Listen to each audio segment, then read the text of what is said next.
Hello, and welcome to another edition of Interviewing the Legends, brought to you by the Publicity Works Agency, devoted to promoting musicians and authors worldwide. Call us today at 941-877-1552 to start your free publicity evaluation. Remember, we shine only when we make you shine. Please welcome the host of Interviewing the Legends, music journalist, author, and entrepreneur, Ray Shasho.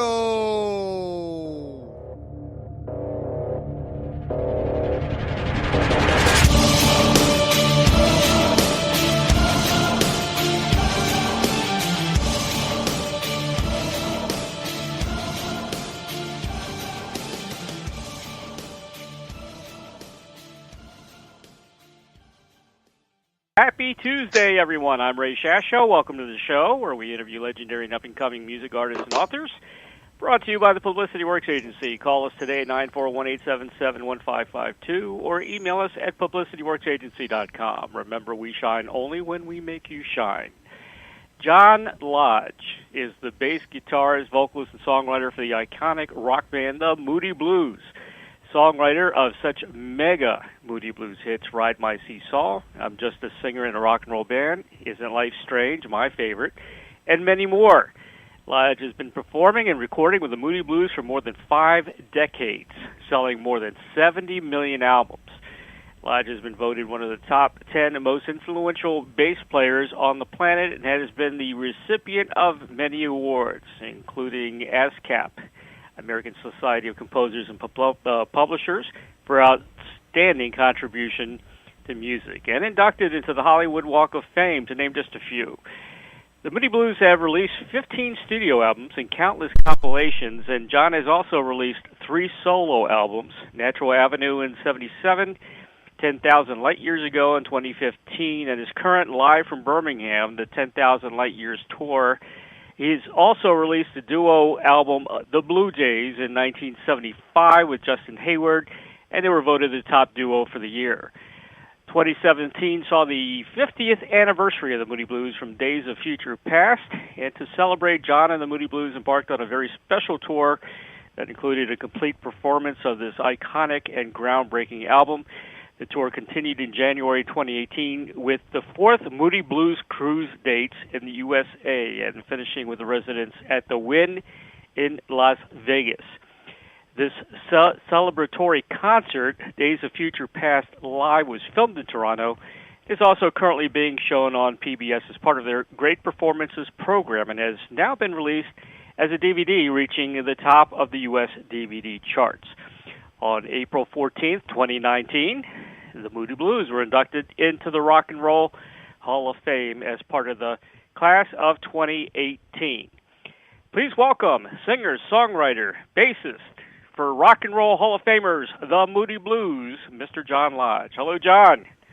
Hi, Ray. Well, what an intro, that. Well, thank you very much. Well, actually, I had to cut it short. You've done so many things. Well done.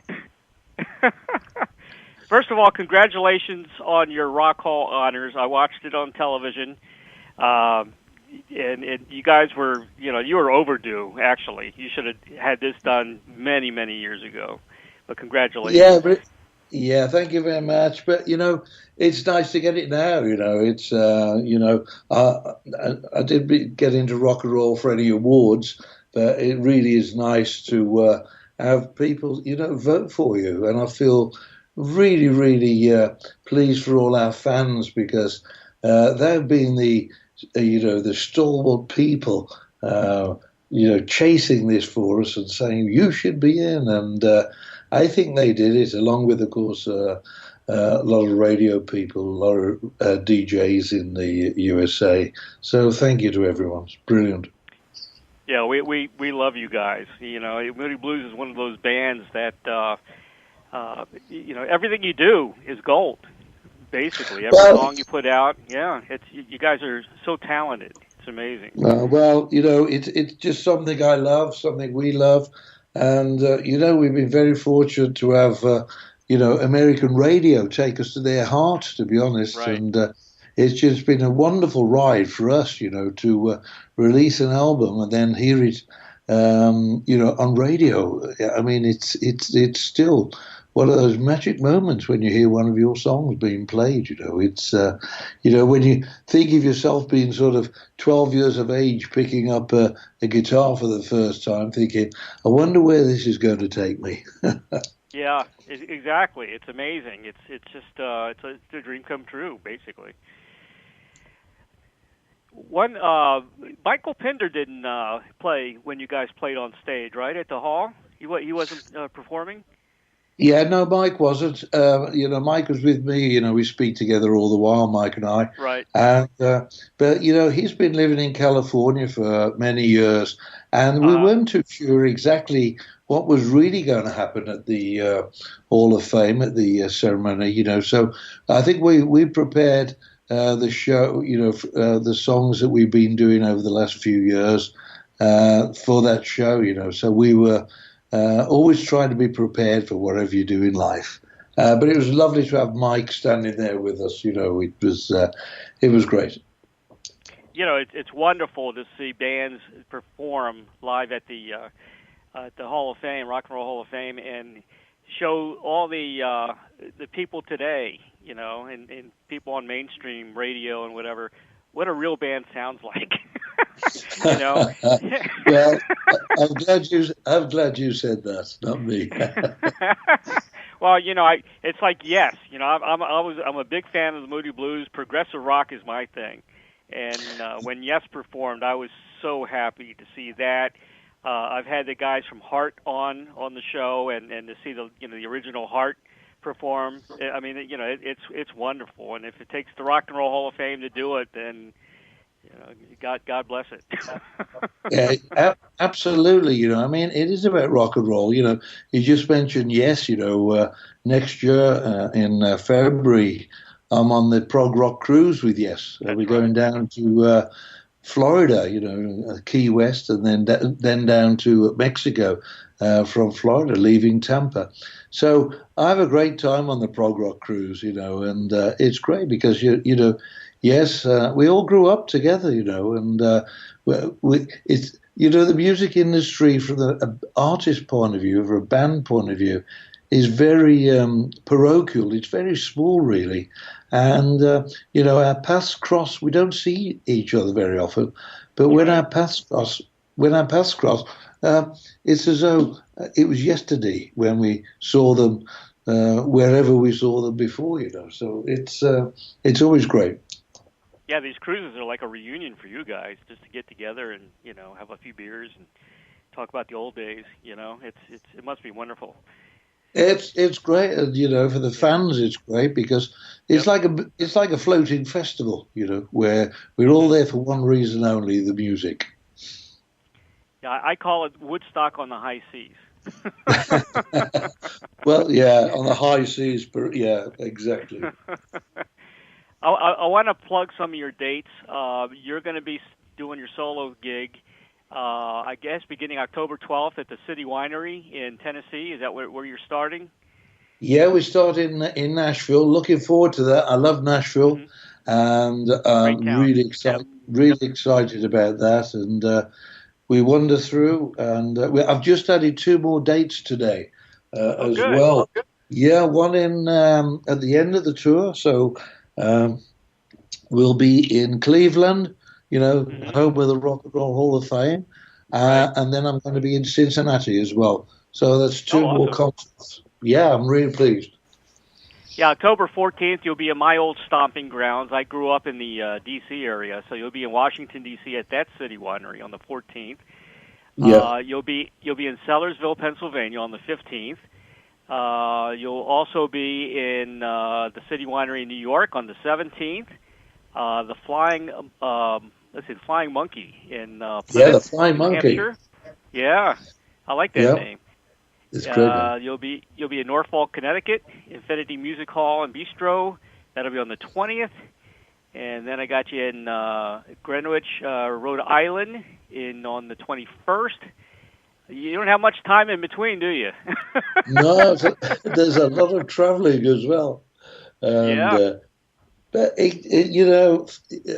think if you're a musician, you need to be a gypsy as well. To be honest, you need to want to travel. You need to want to go and see places. And I've been very fortunate that I do enjoy that. And I see places across America, and I think I'm coming back here to investigate. Mm-hmm. And it's been a wonderful journey for me across America, all across America, everywhere I go.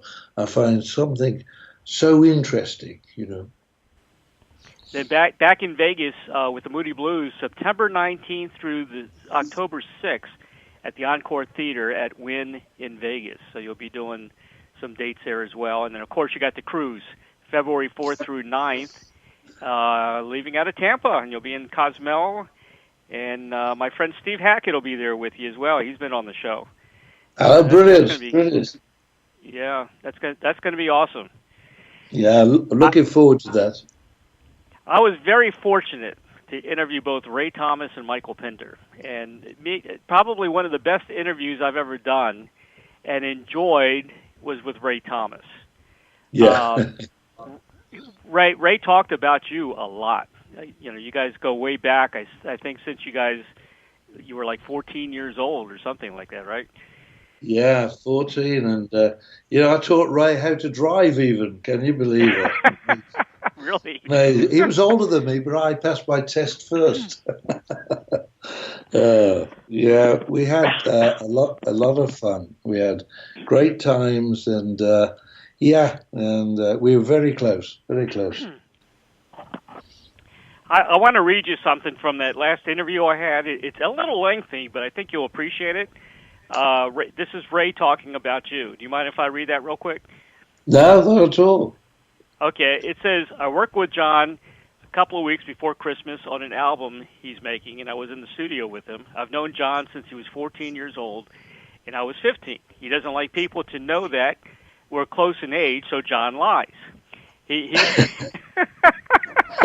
wrote a song for his grandson. He's called John Henry after a railroad man in the 60s. Ray began to sing John Henry. Was a railroad. He did. He sang that to me. He worked from 6 till 5. He says John Henry was a railroad man. He worked from 6 to 5. Okay. So anyway, John came around and said, I've written a song, and I'd like you to put flute on it. I went into the studio and brought my bass flute and C flute. John hadn't worked in that studio with a producer before. I had, so I introduced them. But it was like we were there yesterday. John was sitting there on a stool with his guitar on his lap, and I got in there and set my flutes up, and we played the track. I told John that I had no idea to put bass flute on it, and then play the C flute over the top of the bass flute. John picked around on this guitar and said, I think that's going to work. So I said, well, I tell you, the best thing we can do, let's effing do it. And we did it. But it was just like we worked together like we used to. After he put some strings on it, John followed me home and asked me what I thought of it. I said, it's your song, but if I was you, I would go for it. It could sell the album 10,000 Light Years ago for you. And so that's what we did. John and I had a wonderful day, although it was pissing down rain and the weather was crap. John is doing a lot of recording in Florida. I think he wants me to do another flute job on another song. Anyway, we took a few photographs together, and when we left, it was raining, and the studio was at the bottom of the producer's garden. So John was holding the big old umbrella because I don't get around too fast on my legs. And he was also holding my hand. I had my stick, and John's holding the umbrella for the both of us. I said if somebody had taken a photograph from the back, it would have made a wonderful shot. So we're holding hands as we walked away from the studio. And he started laughing.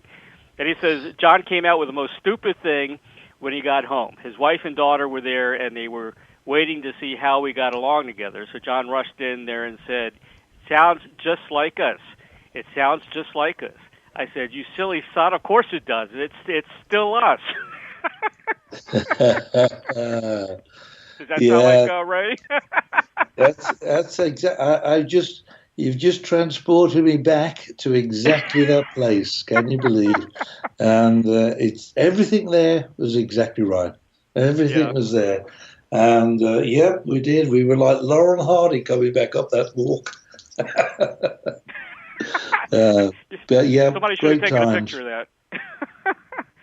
Yeah, he loved you. The way you talked, he went on and on about you. And of course, him and Michael, they were our best mates as well. So Yeah.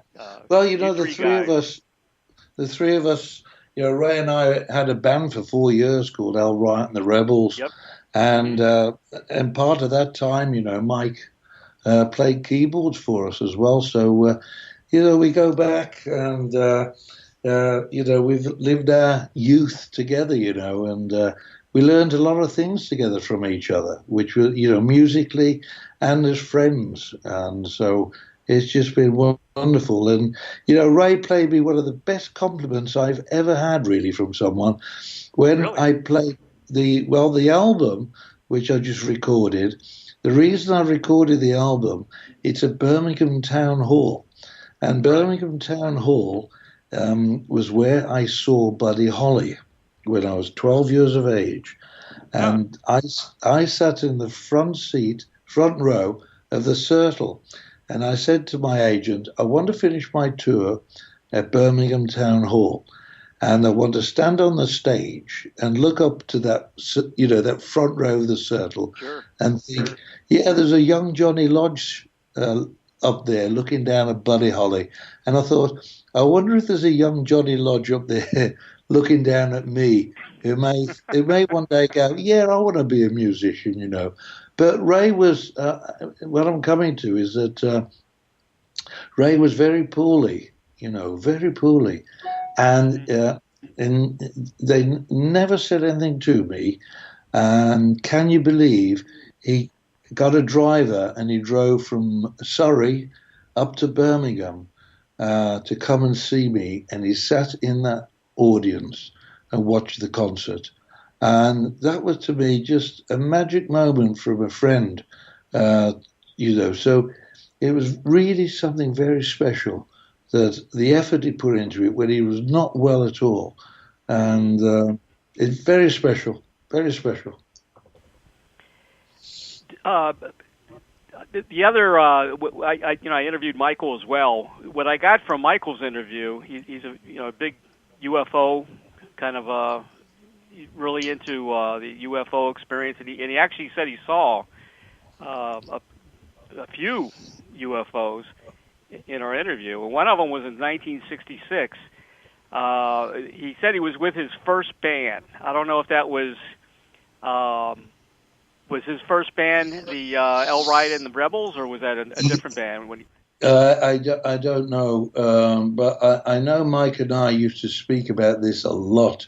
We used to spend hours talking about it, and exploring the universe and UFO societies and ancient history, and what part, if any, that UFOs played in the architecture of the ancient world. Who knows? And we used to talk about that a lot, and normally just before making an album, because it spread your lateral thinking.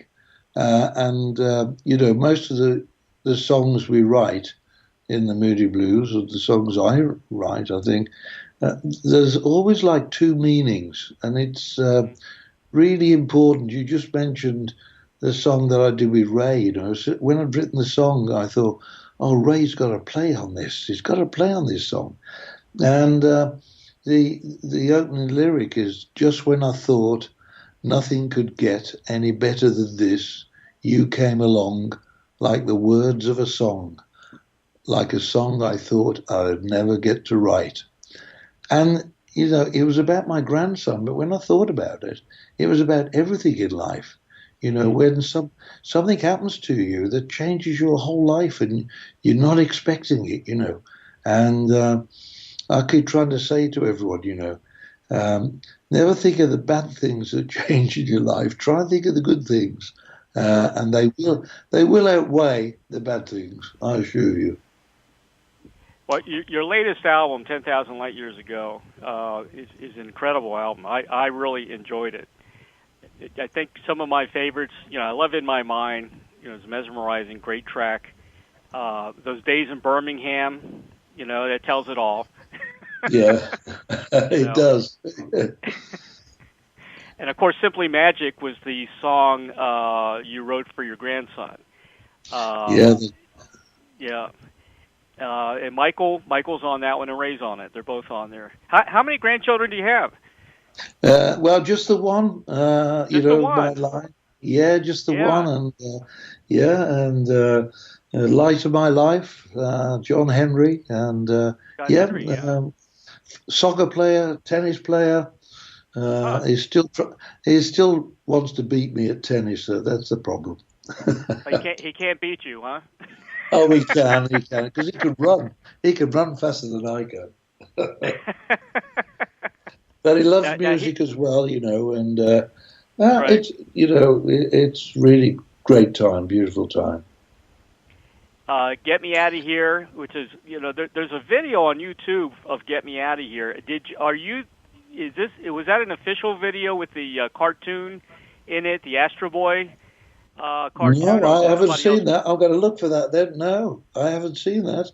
Get Me Out of Here. It's a cartoon of Astro Boy to the music, and it's actually very, very well done and got a really good response. So, fantastic. Well, thank you to whoever did that. I really like that song because it encompasses probably who I am as a songwriter as well. Mm-hmm. That song, because it's the quiet part and the big chorus part and the guitar solo going to minor chords. I enjoy that. Love Passed Me By, to me, sounded a little McCartney in that song. It sounded like a Paul McCartney song almost. I really, really enjoyed that. Thank you. I can give you a quick history on that song. In the 60s, we used to tour in France with Stéphane Grappelli, who was, with Django Reinhardt. Stéphane Grappelli was an incredible violinist, jazz violinist. And I thought, one day I'm going to write a song that is for a Stéphane Grappelli type person. And so I was playing my guitar one day and that song appeared. And I thought, yes, this is the Stéphane Grappelli song. This is the 10,000 Light Years Ago song. And then you Drive Me Crazy is like an old-time rock and roll tune, which I really enjoyed. It's like you brought all your heroes back from the the old days and put them in this song, which I really liked. Another great track. Thank you. I got Brian Howe as well to come and sing on that with me from Bad Company. And we had a great time doing that. We had a great time doing the vocals on that song. The album cover is interesting. It looks like to me a city kind of inside like a Mars rover or satellite. Is that right? Is it a city inside there? It is.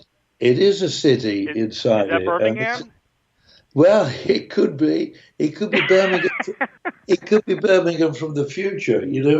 Right. What I wanted on the sleeve is, the idea of 10,000 light years ago. It's something that happened 10,000 light years ago. It's not necessarily here now. When you look up the sky and the stars, when they say something happened 10,000 light years ago, well, it could have disappeared by now. It may not be there. We may never be able to get there. And so I thought it'd be great to have like a satellite with a little city inside, with the glass broken, if you look. It's like the satellite's broken. But is it broken because people have got out and they've landed, or is it broken because it never went anywhere? And so it was an interesting idea, I thought. It captures the eye of a lot of people. It's a really cool album cover. So that's one thing. That's what sold me a long time ago. But from record albums was the album cover. If I liked the album cover, I'd buy the album. And give it a shot. If you didn't know the artist, that's how I bought my first Supertramp album. Well, exactly. I think we all did that. I used to look go searching for sleeves, and I thought if someone's put the effort into the sleeve, they'll probably put the effort into the music as well. And it wasn't just a case of slapping a photograph of the artist or the band on the front with the title. It was something more than that, and that's exactly how I was looking for, all the Jefferson Starship and Canned Heat and all the bands. It was just a wonderful time looking for different artists. There's something very special about British rock, and progressive rock. To me, prog rock is everything, and that was invented by the Brits. Guarantee, definitely. When I think of some of the songs that come from Prague, you think of England and all the history that comes through the songs and through the lyrics, many years ago. I don't know if you know where I'm coming from with this, but you don't get that from an American artist might know maybe a little bit more of the old blues and things like that, but the Brits have the history is amazing. How many years you guys go back, and it's shown from through the lyrics and through the music. It's I love it. I think you're right. I mean, America gave England rock and roll. There's no doubt about it. We were well behind. We had a thing called skiffle, which was basically acoustic, sort of up-tempo, sort of country blues in a way, but it wasn't. But it was similar, and but America had rock and roll, major rock and roll. When we think about the guys coming over, Little Richard, Jerry Lee Lewis, Gene Vincent, Eddie Cochran, and you bought something that was so new, exciting. And what we did, we learned all those songs. And, I'm at parties now, with a few friends, pick out a guitar, and those are the songs I'll sing to everyone, because everyone seems to join in. It doesn't matter what the age is. People seem to know what the hooks are, But I think once we'd learned those songs, we started to investigate how they worked and how could we make things different that was ours, One of them was tempo changes, one of them was key changes, and one of them, of course, was adding chord sequences that no one had thought of before. And I think once we started exploring all of that, then prog rock came out of that, because it was just a complete extension of trying to find new ways, or more exciting ways, not just new, but more exciting ways of actually playing your music, I still say prog rock is in your DNA, though. Because you can hear, for instance, the Renaissance. You can hear that Renaissance period. You can hear the days of the castles and kings and queens. It's in your DNA. It's your history. You're right. It's because we brought up reading all these books and reading history and seeing all these castles in the air and going to see King Arthur and Guinevere and Camelot and Stonehenge, and there's a fascination with all of those things, Yes, there is. It really fascinating, and I think we put that all into. We did put all of those things into our music. Have you watched Game of Thrones? Yes, I have. Yes, I'm Game of Thrones. Of course, I have. And they're all exciting. They're the Vikings. And then you can come right up to date with Peaky Blinders. So.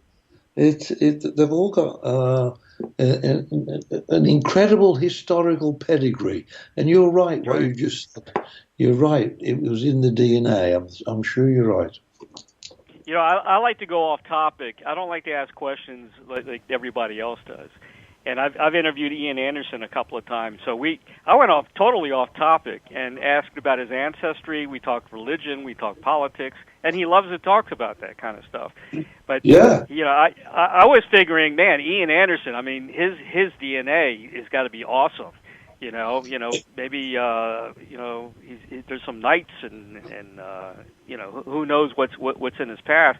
He said no. He said there were probably a lot of Vikings. Probably.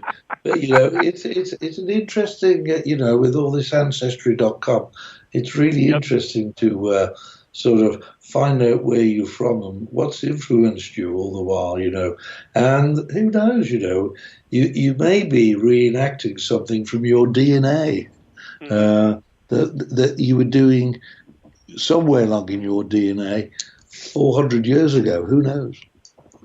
Have you ever checked your ancestry to see how far back you can go? Yeah, I mean,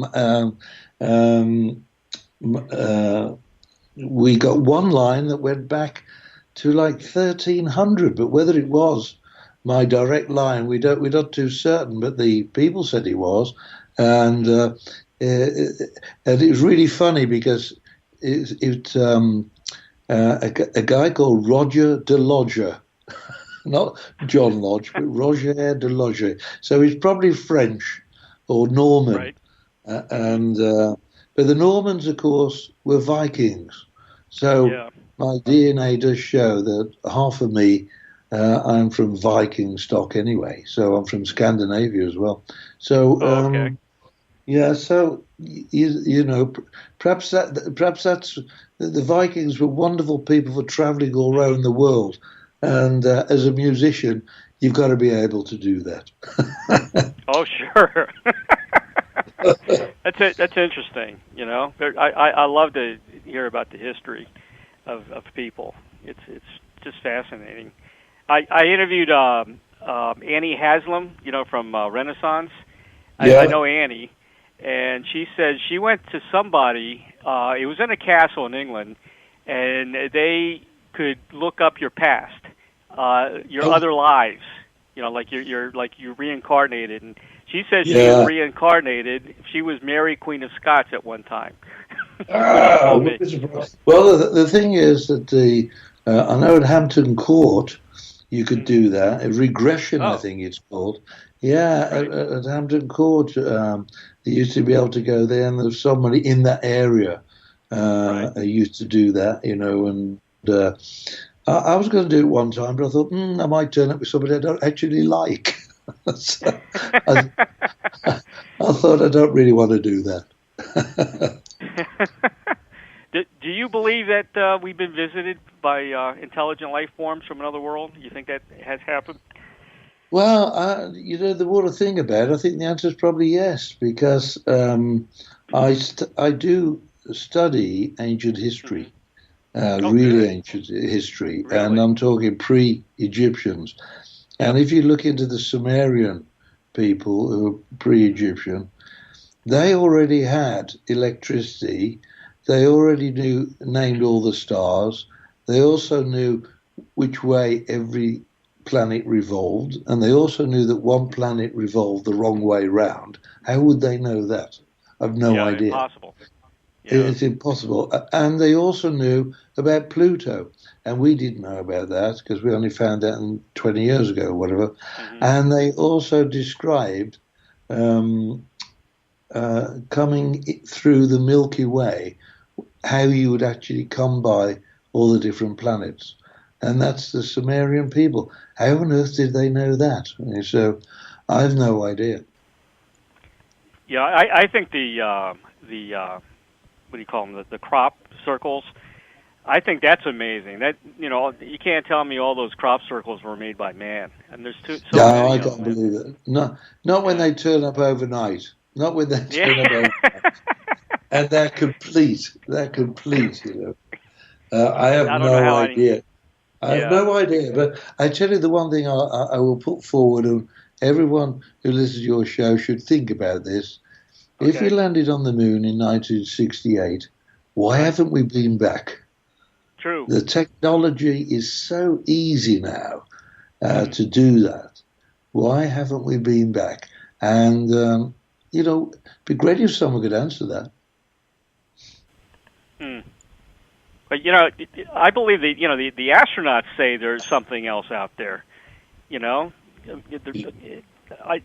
Borman believes in it. And if the astronauts believe that there are other lives out there, I believe it.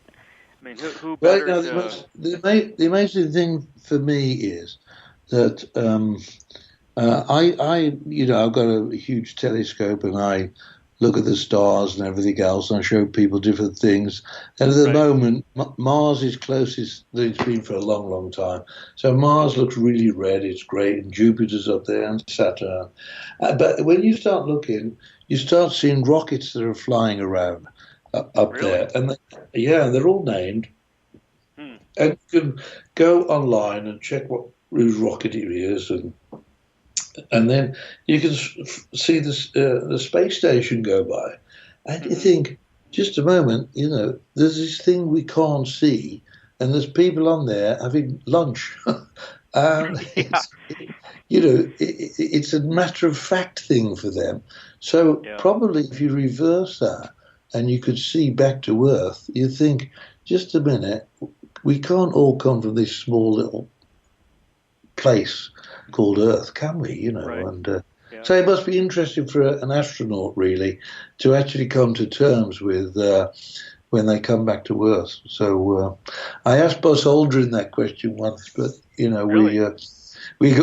disappeared on a different wavelength after that. But it's interesting. Very interesting. Yeah, I watch all those shows. I've got Roku, and I get on HBO now and Netflix and all that. And I watch all those documentaries, and it's incredible. I just wish one day we'll know the truth. I really hope. I don't think we ever will, to be honest. There's obviously probably a million reasons why not. Right. Who knows? But that's the question I always ask everyone. When people ask me, do I believe that?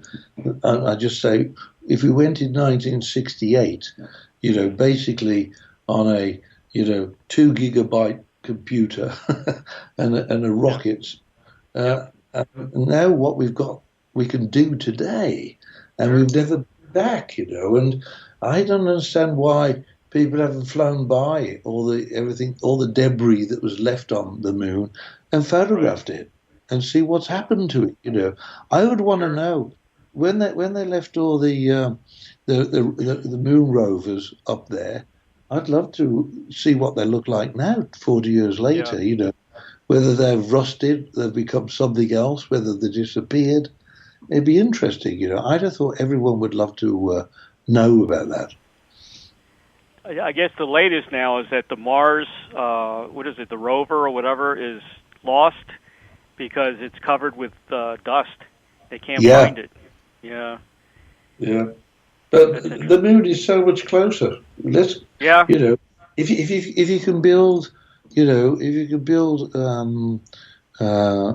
you can build a space station which we've got floating around the Earth, and people living on there. Quite happily, I'd have thought you'd be able to build the same thing on the moon and live quite happily and come back. At least you could get back. If you go to Mars, we can't get back, and so at least go to the moon, we could get back. And with 3D printers and everything, we could take everything with us. But true. Someone else must know the answer to all that. I'm just a musician. Actually, I'm just a singer in a rock and roll band. What do I know? That's funny. well, NASA was talking about, launching a rocket to Mars from the moon. That's on their website. That's something they were thinking about. But, but they got to get to the moon first. Why haven't we been back? I heard rumors too about, the astronauts saw something else on the moon. There might have been somebody else visited the moon besides us. Maybe that's a reason why they're not coming back. Who knows? Well, the other thing is, which is interesting, and I've never found an answer. I've looked for this everywhere. We call it the dark side of the moon, but the other side of the moon isn't dark. Right. It's only dark from this side. Why haven't we got photographs from that side? We only ever have photographs of this side, which we can see anyway. You know, it'd be great to have photographs from the other side. True. And like you said, we have the technology to get it done. Yeah. You know, why don't we The do other it? thing, yeah, I mean, there's so much there, so much there to talk. You could talk hours about it. You know. Yeah, it's interesting though. I like talking about it because there's so much we don't know in the universe, and it's so massive. Yeah. You know, it's unbelievable. Yeah, I talked to Chris Squire about the same thing, same subject. He told me he really believes that aliens are us from the future. He wrote a song about it too. Yeah, it may be right. You know, who knows? You know, we have no idea. Best thing is keep your eyes open. Keep your eyes open. That's all you can do. Yeah, have your phone ready to take that picture. Yeah, absolutely. Absolutely, especially nowadays. Yeah, I know Michael's ready. Yeah, he's always looking out. He is.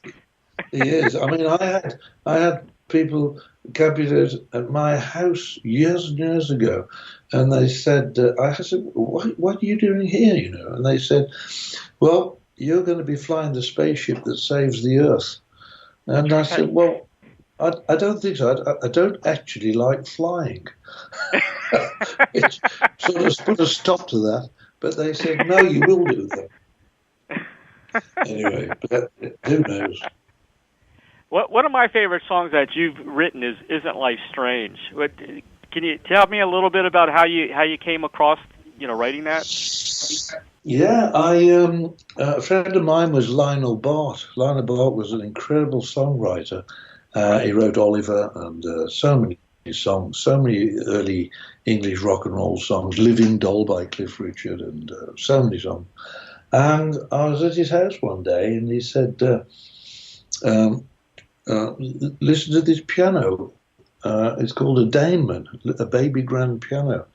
And he said, it's got a beautiful tone with the right amount of harmonics. And I played it. You know, I'm not really a pianist, but I can write on piano.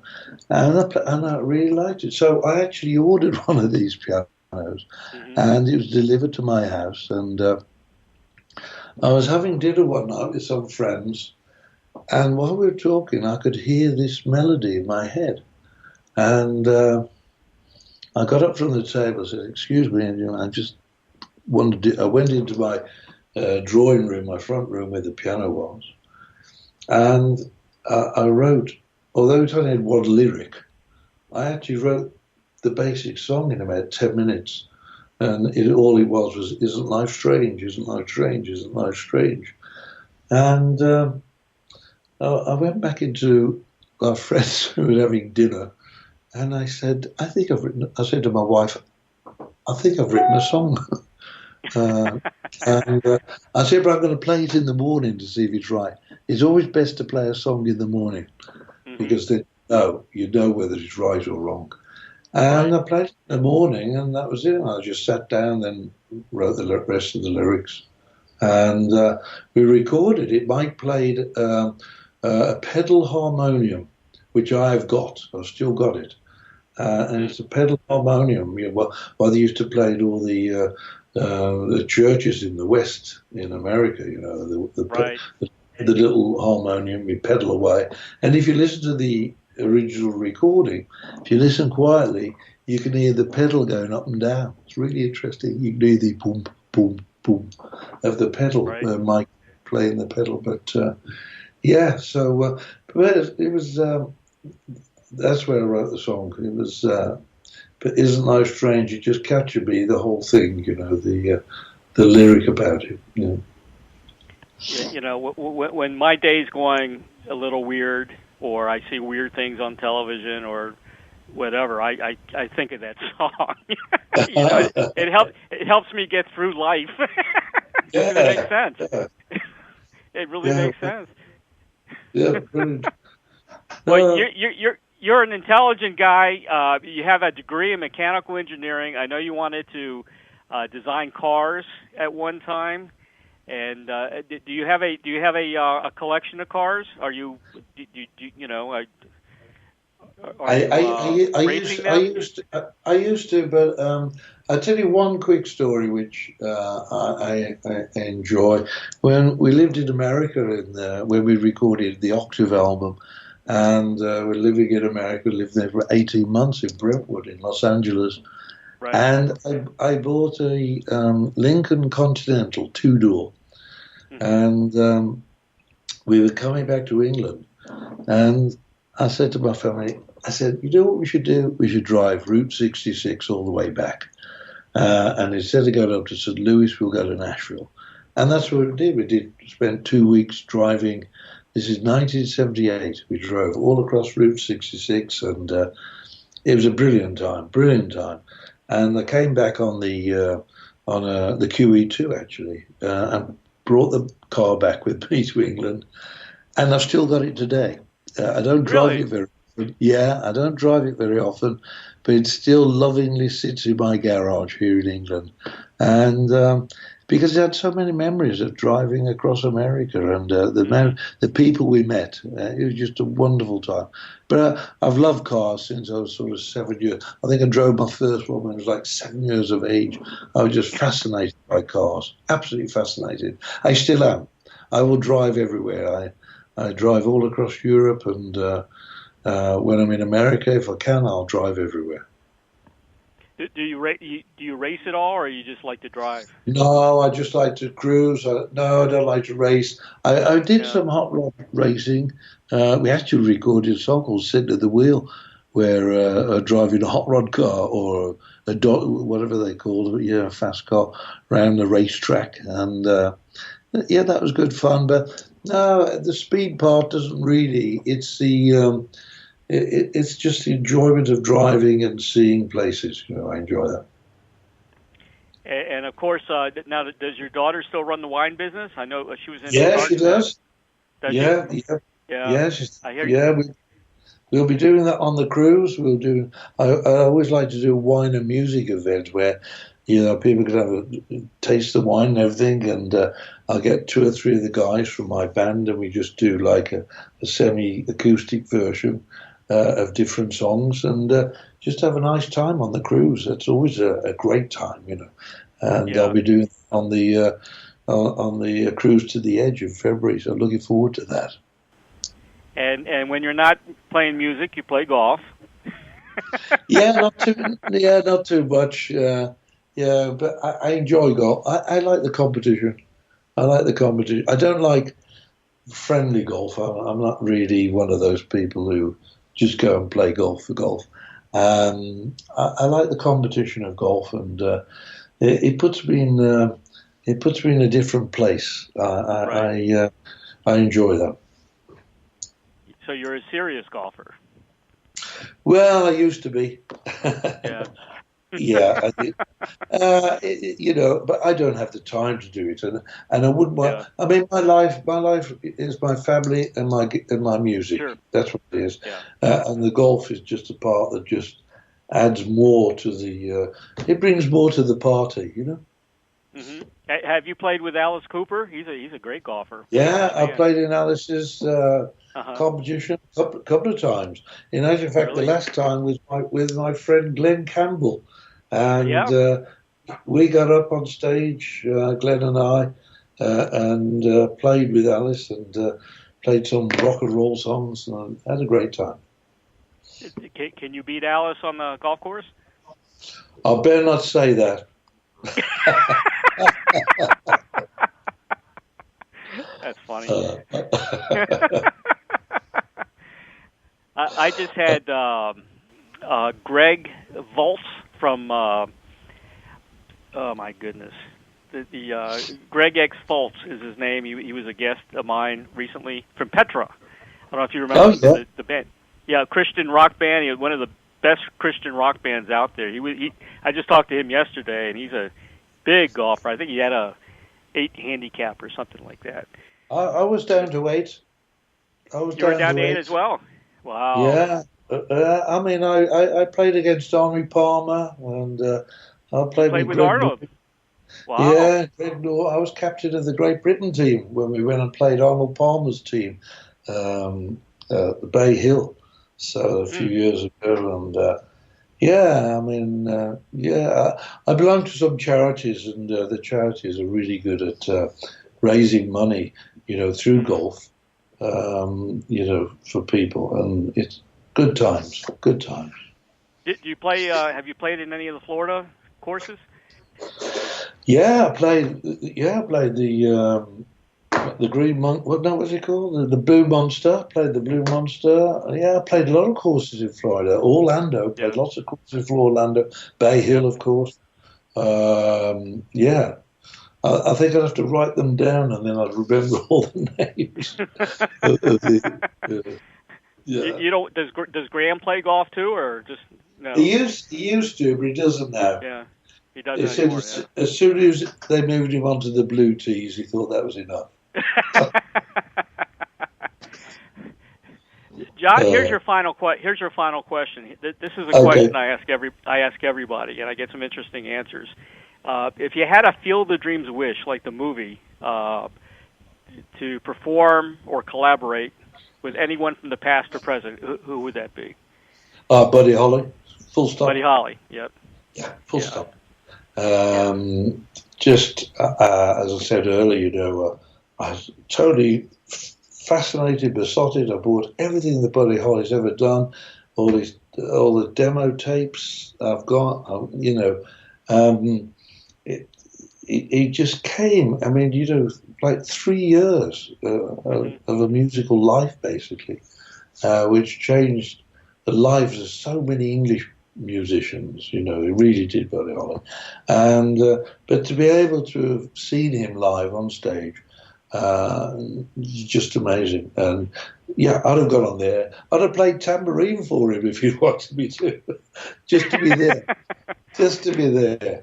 That's very rare to see him in concert. Very, very rare. Not too many people can say that. I don't know many people could actually say that, but it was just. I've still got the program. Can you believe that? Really? You're kidding me. I've still wow. The original program. And, that's gonna be worth some money. Yeah, that would be the person, because just to see how he put these songs together with the way he put the chord sequences together, it's just amazing, wonderful. Did you get to meet Buddy? No, I didn't. Unfortunately. No, I didn't. I talked to Trini Lopez. I know Trini. He was at the concert. Yeah. He came. Go ahead. Sorry, no, he came to the concert. We were in Palm Springs a couple of years ago, and we had a great time. Really nice man. Yeah, he was asked to be in the Crickets at one time after Buddy passed away, but he knew Buddy. Yeah, he had some good stories about him. I'm sure he did. And Bobby V, of course, and yep. I met Bobby V, so that was interesting. Nice guy, John, nice family. All his sons were in his band, so it's great. Have you written a book or going to write a book? No, I haven't. I always think there's another page coming. You're not done yet. No, I'm not. I've got so much to do. Yeah. Yeah. Now, if anybody wants to know, they can just look at everything I've said over the years, and they make it up themselves. Yeah. That's for John, me. I want to thank you so much, man, for being on the show today. Hey, thank you very much. Hey, listen, thank you for the support and everything else. It's amazing, and I look forward to seeing everybody on the road. Yes, it's going to be wonderful. I hope you stop in Florida eventually. Well, I'm hoping to do that next year in February. Okay, and you'll definitely be on the cruise. After the cruise, I'd like to do that. Is the cruise sold out? Usually those things sell out very quick. Do you know if this one's sold out? from day one, I've never ever asked how we're selling. Yeah, it's always Even when I sold was out. 30, I've never. Is it? Oh, brilliant, wonderful. Yeah, you got to book these things like a couple of years in advance. That's the Yeah, only way to sure. get in. Yeah. Thanks again, John. God Thank you, bless you, Ray. man. Thank you for the interview. We'll hopefully see you in Florida. Thank you. Take care. You too. Good luck on the road. Bye-bye now. Bye. Purchased 10,000 Light Years Ago by John Lodge at Amazon.com. For more information about John, go to johnlodge.com. For more information about the Moody Blues, visit www.moodybluestoday.com. Very special thanks to Emily Lodge and Chipster PR and Consulting for arranging this interview with John Lodge, and of course the dynamic duo of Doug and Don Newsom of BBS Radio for making the magic happen for each and every broadcast. If you have comments or suggestions for the show, contact me directly at therayshasho@gmail.com. Don't forget, purchase a copy of my book entitled Check the G's, The True Story of a Eclectic American Family and Their Wacky Family Business.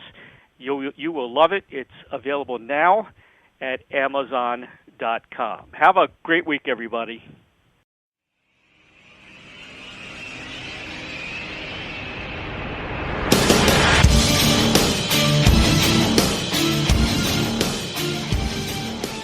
Thank you, everybody, for listening to Interviewing the Legends, brought to you by the Publicity Works Agency. Call 941-877-1552 or visit us at publicityworksagency.com, specializing in author and music artist publicity plans. We shine when we make you shine. Tune in to Interviewing the Legends every Tuesday at 7 p.m. Pacific Time on BBS Radio, Station 1.